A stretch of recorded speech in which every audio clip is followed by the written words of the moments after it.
Hello everyone, welcome back to my channel. आज की जो वीडियो है, एक वीडियो मैं आपको दे चुकी हूँ समास की और हमारा जो नेक्स्ट वीडियो है वो कारक का रहेगा। समास के हमने 2 पार्ट किए हैं ताकि आपका अच्छे से रिवीजन हो जाए, और कारक की हम पहले थ्योरी करेंगे, थोड़ा सा पहचान करेंगे, उसके बाद मैं आपको एमसीक्यू प्रोवाइड करा दूँगी। इसमें देखिए, ये एनसीईआरटी से रिलेटेड है। मैंने एनसीईआरटी का भी देखा था और पूरा पीडीएफ है एनसीईआरटी का कि कारक के भेद, कारक की परिभाषा, उदाहरण। अगर आपके पास क्लास 9th की हिंदी व्याकरण है तो आप उससे भी कर सकते हैं। देखिए, इसमें आपको कारक की परिभाषा, भेद, उसके लक्षण, अंतर क्या है इन सब में, तो वो हम यहाँ पे डिस्कस करेंगे। कारक की परिभाषा क्या होती है? कारक शब्द का अर्थ होता है जो क्रिया को करता है। क्रिया को करने में कोई ना कोई तो होगा, उसे ही क्या कहा जाता है? कारक। इसका मतलब संज्ञा और सर्वनाम का क्रिया के साथ दूसरे शब्दों में संबंध बताने वाले निशानों को क्या कहते हैं? कारक कहते हैं। अगर आपके पास परिभाषा आ जाती है तो इस तरह से आप बता सकते हैं। आगे देखिए, विभक्ति या परसर्ग क्या होता है? जिसकी वजह से कारक की स्थिति का बोध हो, मतलब कहीं पे ने लग गया है, कहीं पे को लग गया है, कहीं पर के द्वारा लग गया है, तो उसे विभक्ति या परसर्ग कहते हैं। जैसे श्री राम ने रावण को बाण से मारा। किसके द्वारा मारा? बाण से मारा। किसने मारा? राम ने। किसको? रावण को। ये आपके क्या होते हैं? विभक्ति या परसर्ग होते हैं। कारक के टोटल 8 भेद होते हैं: कर्ता, कर्म, करण, संप्रदान, आपादान, संबंध, अधिकरण और संबोधन। ये इनकी विभक्तियाँ होती हैं। जैसे आप देख सकते हैं, अगर कारक करता है तो इसका लक्षण होगा क्रिया को करने वाला, चिन्ह ने होता है और प्रथम विभक्ति होती है। विभक्ति करने की ज़रूरत नहीं है। कर्म का होता है को, करण का होता है से के द्वारा, संप्रदान का होता है को के लिए, आपादान मतलब से जुदाई, संबंध कारक होता है का के की रारेरी, अधिकरण होता है में पर, और संबोधन जब हम किसी को पुकारते हैं। यहाँ से देखिए, कर्ता कारक क्या है? जो वाक्य में कार्य करता है उसे कर्ता कारक कहते हैं, और जिससे क्रिया के करने का पता चले उसे क्या कहते हैं? कर्ता कहते हैं। दूसरे शब्दों में हम कह सकते हैं क्रिया को करने वाला ही क्या होता है? हमारा कर्ता होता है। इसकी विभक्ति होती है आपकी ने, और ने विभक्ति का प्रयोग भूतकाल की क्रिया में होता है तो कर्ता स्वतंत्र होता है।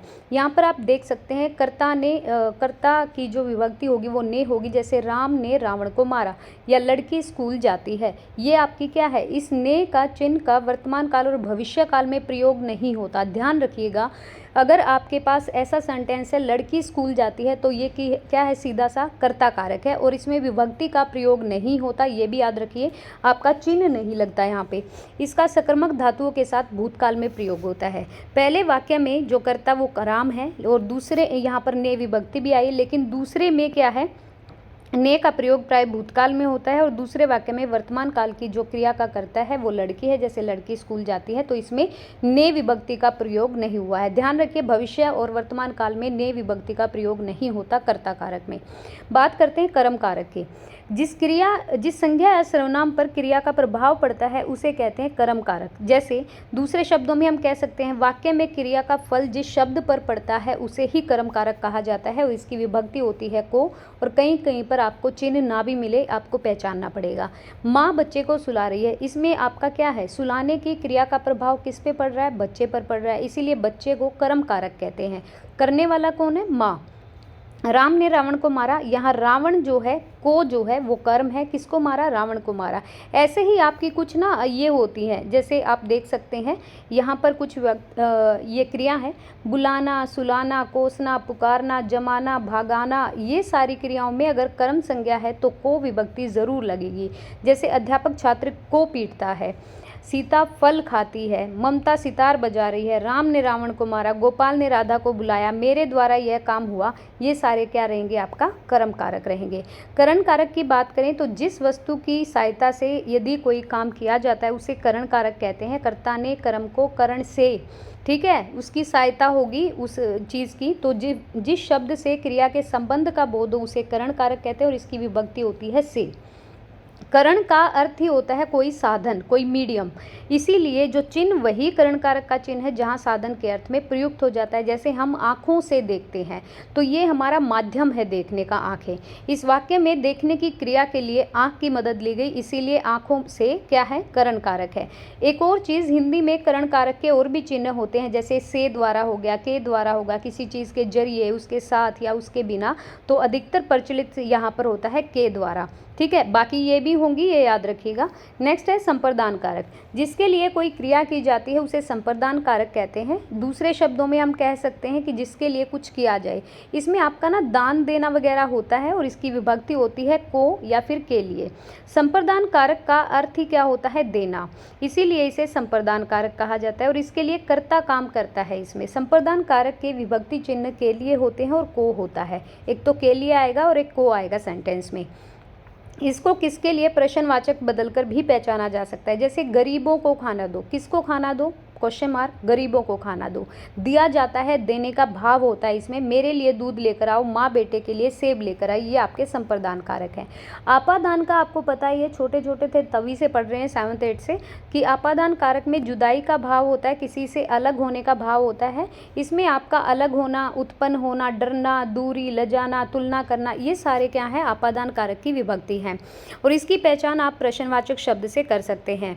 जैसे यहाँ पर दूल्हा घोड़े से गिर गया, अलग हो गया ना वो, तो किससे गिर गया? घोड़े से। इस वाक्य में जो गिरने की क्रिया हुई है, गिर पड़ा हमारी क्या है? क्रिया है। इसमें जो क्रिया हुई है वो घोड़े से हुई है और गिरकर दूल्हा अलग हो गया है घोड़े से, तो घोड़े से आपादान कारक है। जिस शब्द में आपादान की विभक्ति लगती है उससे किसी दूसरी वस्तु का अलग होने का बोध होता है। जैसे हिमालय से क्या निकलती है? गंगा। मोहन ने घड़े से क्या, घड़े में पानी डाला, मोहन ने घड़े से पानी निकाला आएगा यहाँ पे, तो ये अलग होती हैं चीज़ें। संबंध कारक में आप इजीली पहचान जाओगे, काके की और रारे री इसकी विभक्ति होती हैं और लिंग वचन के अनुसार ये विभक्तियां बदल जाती हैं। जैसे मैं बात करूं कि सीतापुर मोहन का गांव है, अब यहाँ पर का आ गया, सेना के जवान के आ गया, यह सुरेश का भाई है, यहाँ पर भी का आ गया, संबंध भी दर्शाता है। इस कारक से अधिकतर कर्तव्य, कार्यकरण, मोल भाव और परिमाण का बोध होता है। जैसे राम की किताब हो गई, श्याम का घर। यहाँ पर कर्तव्य है प्रेमचंद के उपन्यास, भारतेंदु के नाटक। कार्यकरण है चांदी की थाली, सोने का गहना। मोल भाव भी हो सकता है आपका इसमें 1 रुपये का चावल, 5 रुपये का घी। बाकी इसमें परिमाण भी हो सकता है कि 4 भार का हार, 100 मील की दूरी या फिर 5 हाथ की लाठी। हम बात किसकी कर रहे हैं? संबंध कारक की। अधिकरण कारक क्या होता है? अधिकरण की जो विभक्ति होती है वो होती है में पर। ध्यान रखिएगा, इसकी जो अलग अलग चिन्ह होते हैं, विभक्ति में और पर होती है। भीतर, अंदर, ऊपर, बीच आदि शब्दों का यूज भी इस कारक में किया जाता है। कहीं कहीं पर विभक्ति का लोप हो जाएगा, आपको पहचानना पड़ेगा, तो उनकी जगह किनारे, यहाँ वहाँ, समय आदि का प्रयोग होगा और कभी कभी में पर लगा होगा।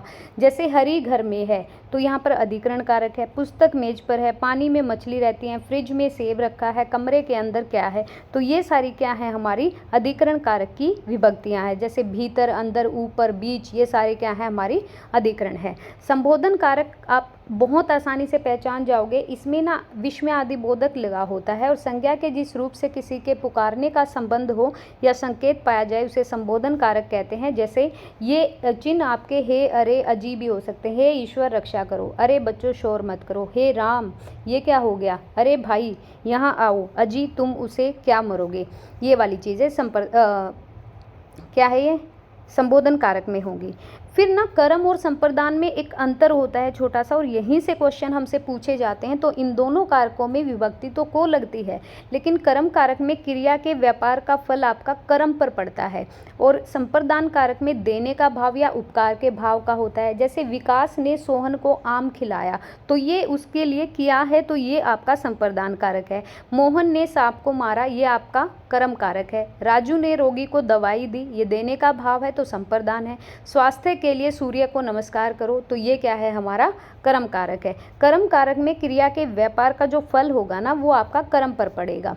करण और आपादान में अंतर क्या होता है? इनका मतलब क्या होता है? दोनों ही कारकों में विभक्ति लगती है से, परंतु अर्थ के आधार पर इनमें अंतर होता है।